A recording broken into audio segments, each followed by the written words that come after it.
حياتنا عبارة عن سلسلة من التجارب الناجحة والتجارب الفاشلة، يعني حبة فوق وحبة تحت. في الإنجليش ups and downs بمعنى متقلبة، صعودا وهبوطا. Strikes and gutters, ups and downs. Do you have ups and downs without obvious reason? Has his ups and downs, just like the rest of us.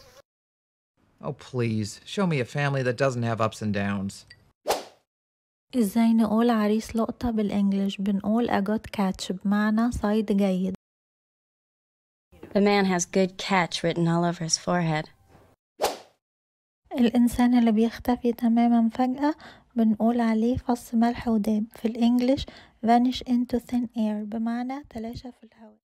Of course, I know that he didn't really make that elephant vanish into thin air.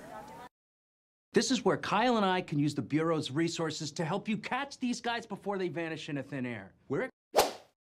تحويل شيء أو موقف سلبي لموقف إيجابي ذو قيمة بنقول عليه يعمل من الفسيخ شربات. في الإنجليش making a silk purse out of a sow's ear بمعنى يعمل شنطة حرير من ودن خنزير.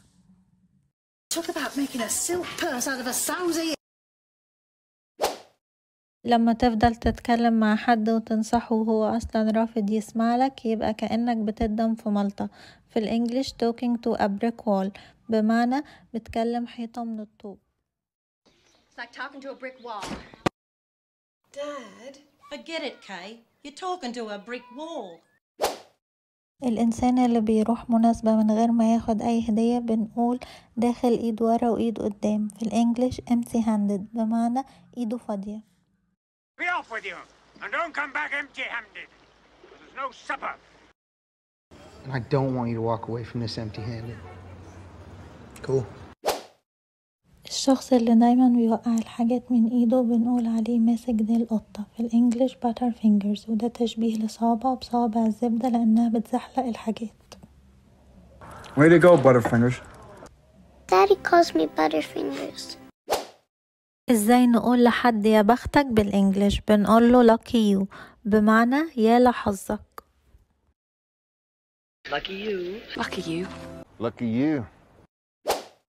لما يكون ما عندكش دليل يدعم موقفك يبقى ملكش حجة. في الانجليش don't have a leg to stand on يعني ملكش رجل تقف عليها، وده لأننا بنستخدم رجلنا للدعم والتوازن. It seemed I didn't have a leg to stand on. They don't have a leg to stand on.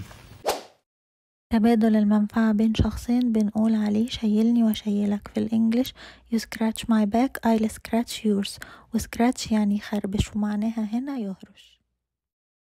If you scratch my back, I'll scratch yours. You scratch my back, I'll scratch yours.